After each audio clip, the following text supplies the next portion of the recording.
It is always said that people who haven't studied the past and learnt from it are condemned to make the same mistakes that were made before.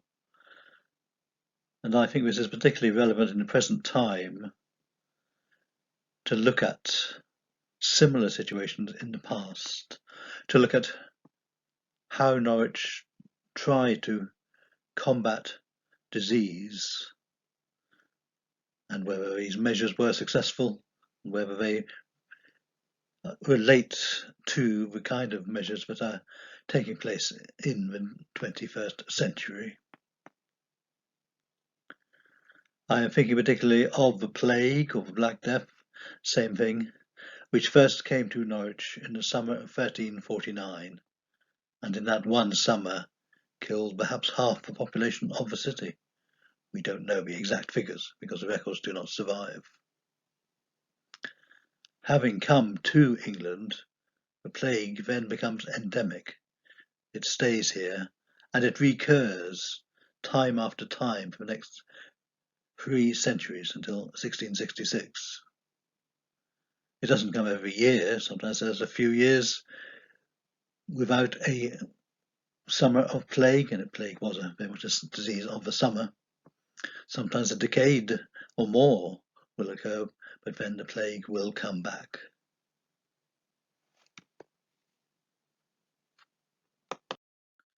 Norwich, as is generally known, was the second largest city in England. It was at this time the largest outside London, surrounded by city walls, dominated by its castle and its cathedral, and its very many parish churches. And it was here that plague would strike in particular years. I am going to look particularly at the last century in which plague was endemic within Britain, 1570s to the 1660s. We have a lot of information available for that period, unlike the time of the Black Death of 1349. For the 16th century, we have the records of the mayor's court in Norwich, and we have, of course, the parish registers giving the details of those who have died and been buried as a result of plague. Norwich was ruled from its Guildhall, the building still to be seen today. It was ruled by an assembly consisting of a common council of 60 people and a group of aldermen of 24 people, 24 men in fact. All the local councillors in those times were, of course, men. There'd be no question of any women having such official positions. The aldermen are really the important factor in regard to the fight against plague. The Common Council and the Assembly hardly ever meet. They meet just once during the 1579 plague, not at all, I think, during the 1665 outbreak of plague. But the aldermen are meeting twice a week, sometimes more than twice a week, within the Guildhall. Now, the aldermen, you can compare them broadly to city councillors today, but of course they're very different. They're men of high status, they're merchants, traders, people of wealth and power.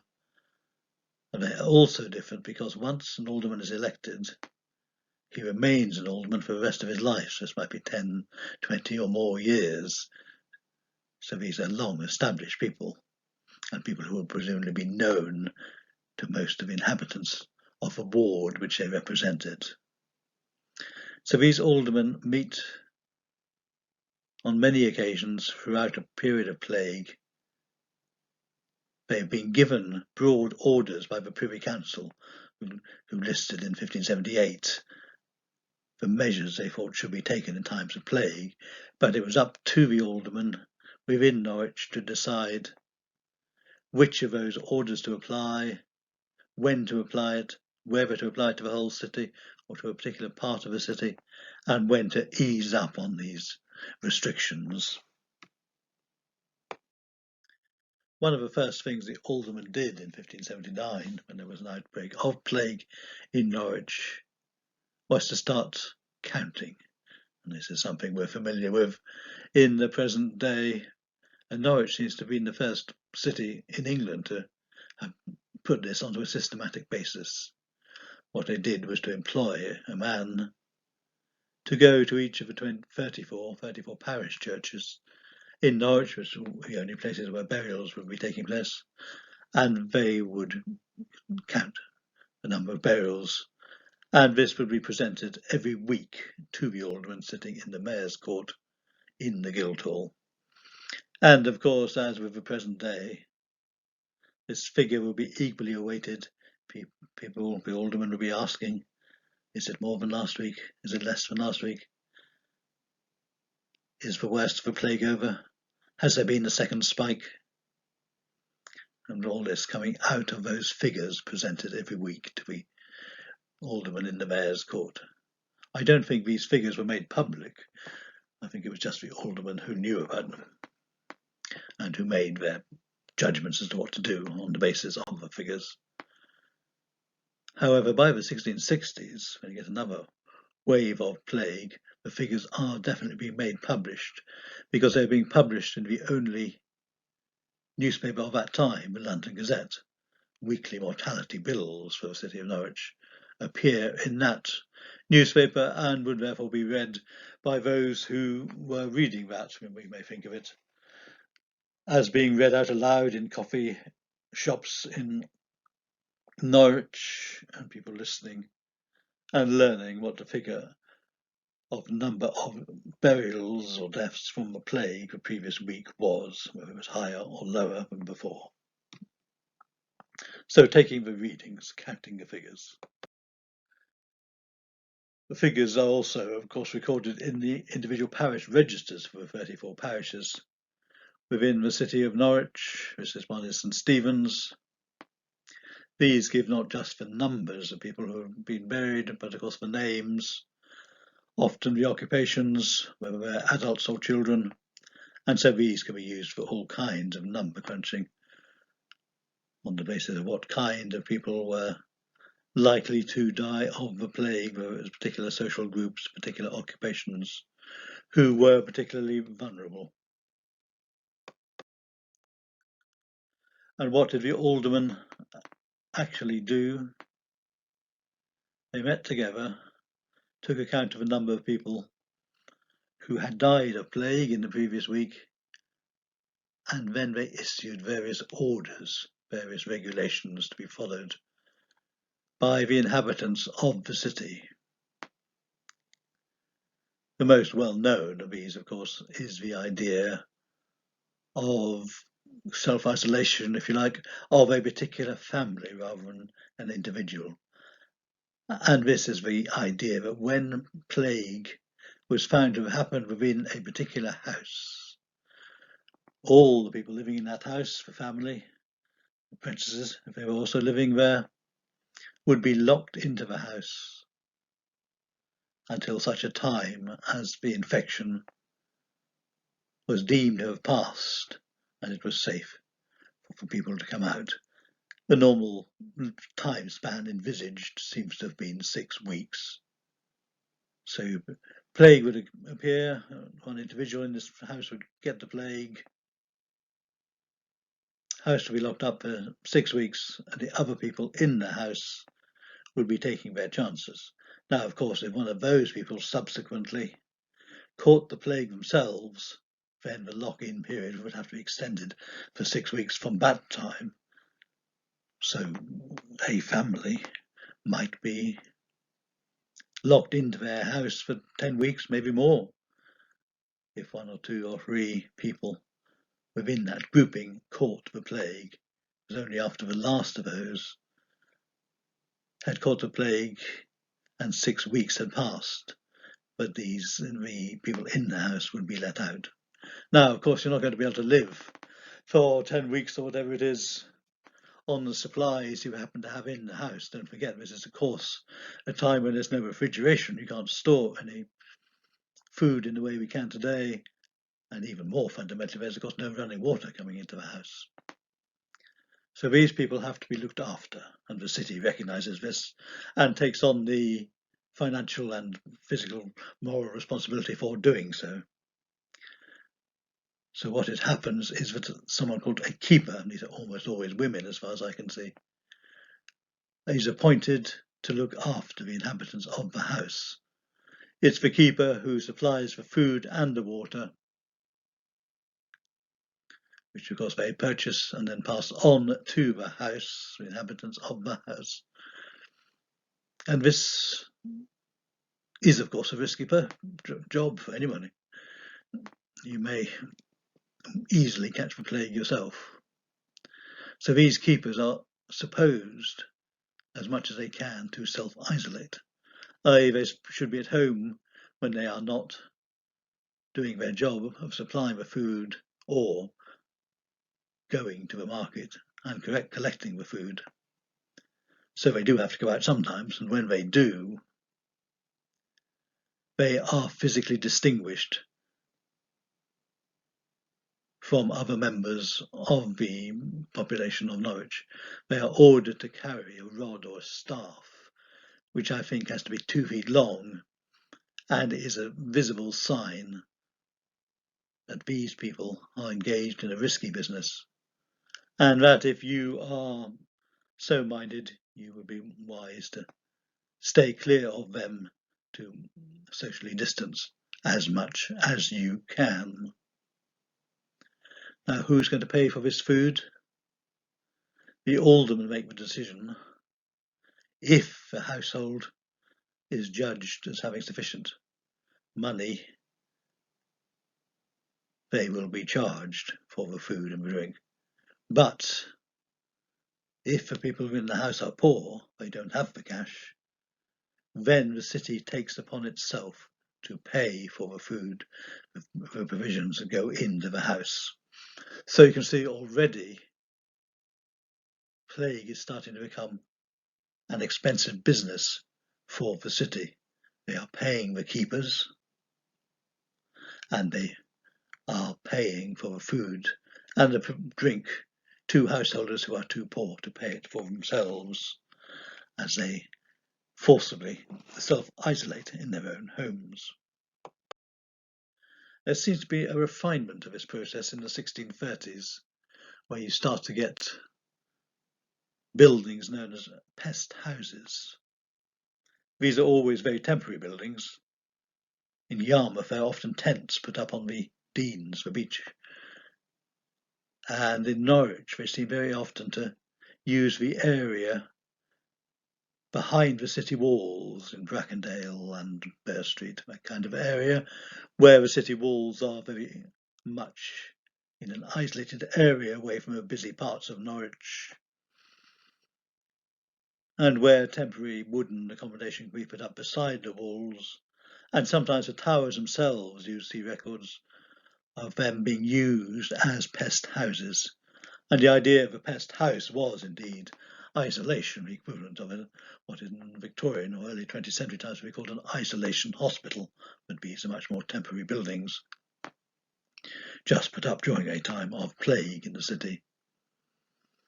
And the idea here is that if someone does catch plague, they may be taken out of their house and put into the pest house, where the only other occupants are people also having plague, and you would remain there, of course, until you died or until you got better, and then until you had served your term of quarantine, so it was safe for you to be released. So you can see this is a more sophisticated process. Instead of just being locked up with your family, you are taken away from your family and locked up in the pest house with other victims of the plague. Now, of course, once more, you've got to be fed and watered, and keepers are appointed for that. But on a slightly more sinister note, watchmen are also appointed, and their job is to make sure that no one leaves the pest houses before their time of quarantine is up.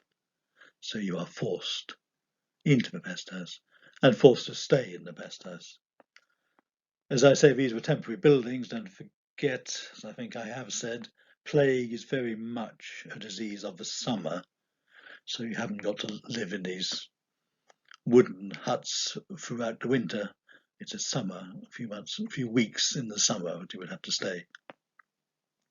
here, and this would mean that your family, of course, without you there, is still in isolation going through their quarantine period, but their chances of catching the plague are, of course, much lessened because the person with the plague has been forcibly taken away and put into isolation in the pest houses on what was called Butter Hills, between Burr Street and Brackendale.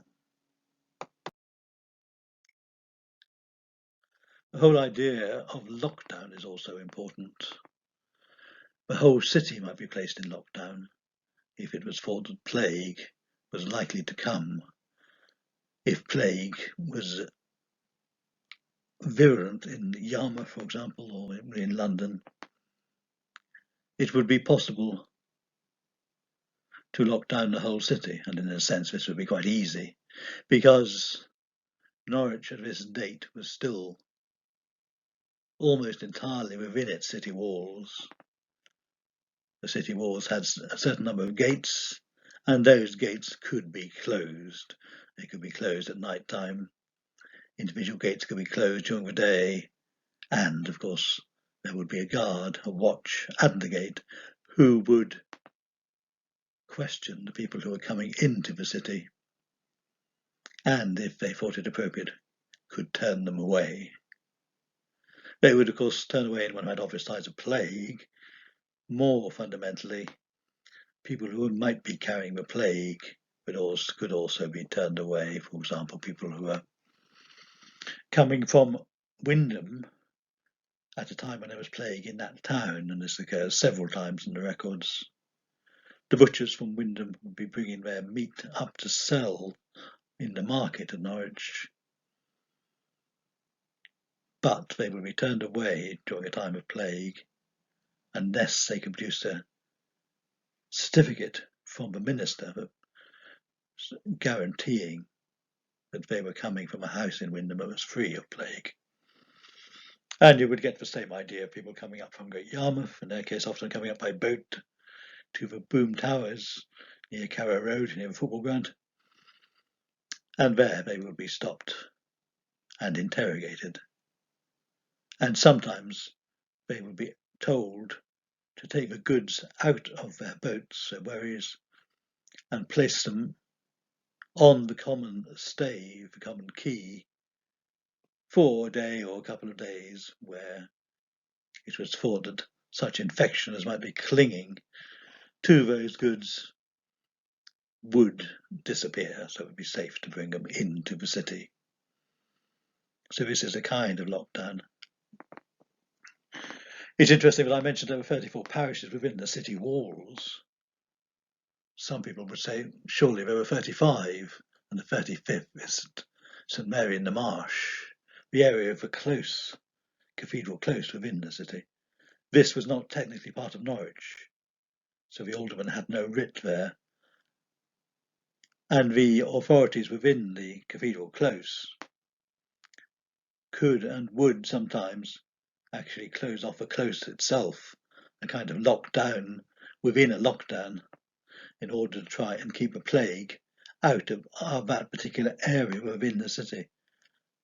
And this seems to have worked to some extent. There's no, as far as I can see from the parish registers, no plague within the Cathedral Close during the outbreak of 1603, for example. But by 1665, 1666, when the close is presumably much more open, there are plague burials recorded in the parish register for St Mary in the Marsh. I've counted 25. But because St Mary in the Marsh is never officially part of the Norwich, those 25 burials are not counted amongst the plague deaths within the city of Norwich. Other measures would be to control the amount of traffic coming into and out of the city. I think this was done, as you would expect, especially when a plague was occurring either in Norwich itself, or say in London, or say in Colchester, or say in Yarmouth. The number of carriers going into and out of those plague areas would be restricted. It would be cut down. It might be one cart a week or two or three carts a week. So there's still some traffic, it's not totally banned, because of course the economic life of the city has to be continued to at least a minimal extent. Can't afford for everything to fall apart totally. And therefore, by restricting the trade to just 2 or 3 carts, you're limiting the dangers of infection, especially if you have those goods laid out for a time before they're put on sale, so that any infection within them can be dispersed.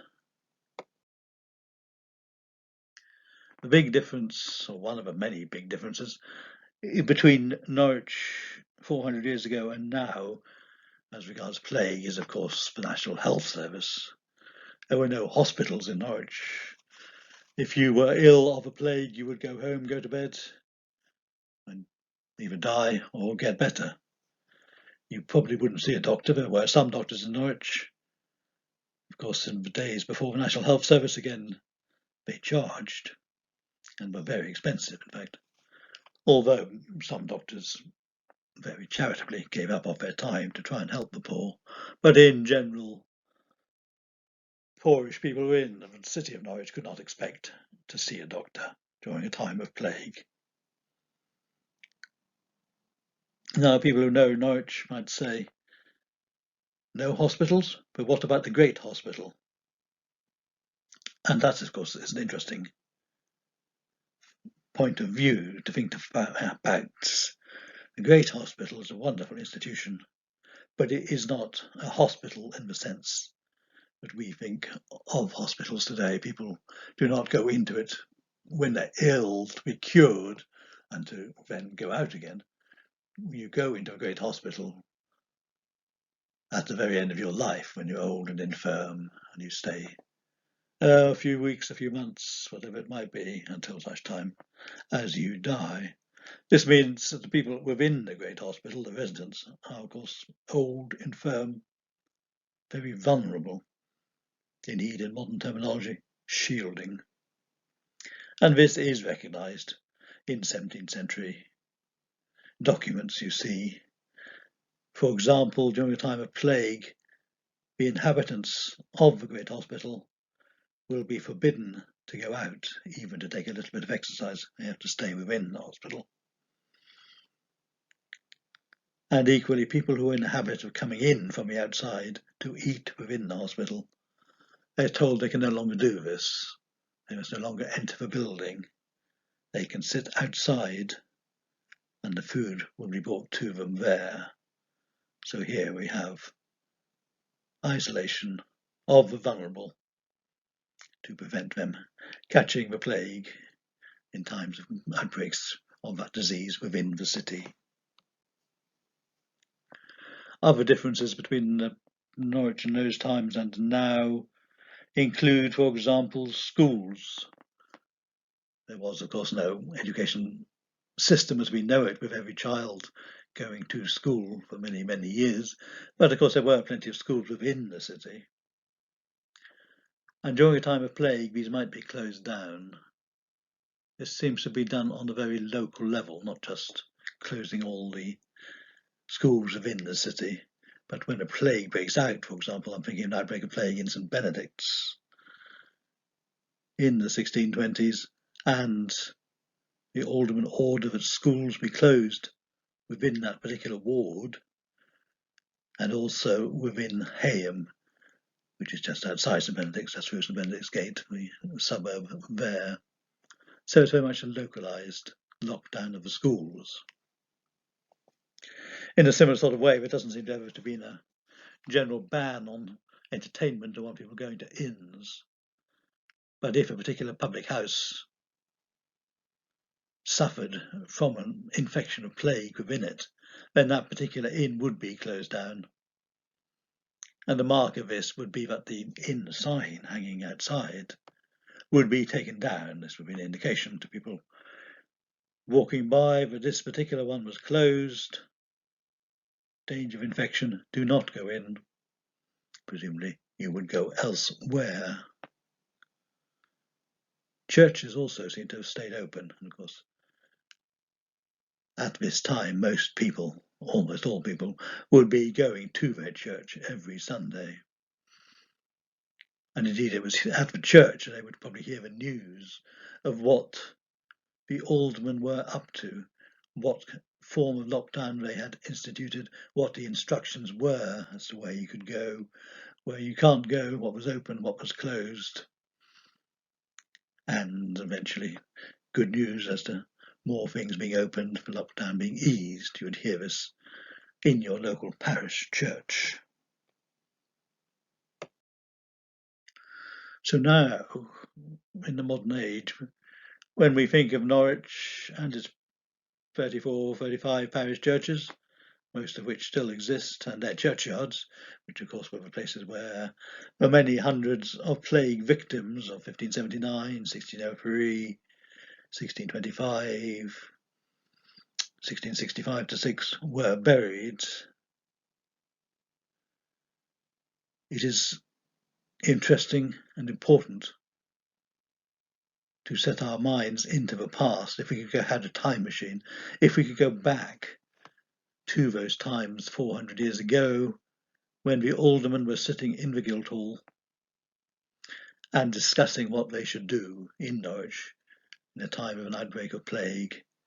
Now, if we could go back to them, we might use words like lockdown, vulnerable, self-isolation, shielding. These words would not be part of the vocabulary of the aldermen. They would not know what they meant. But if you were to convey to them the ideas behind those words, how they actually worked out in the Norwich of 2020, then the alderman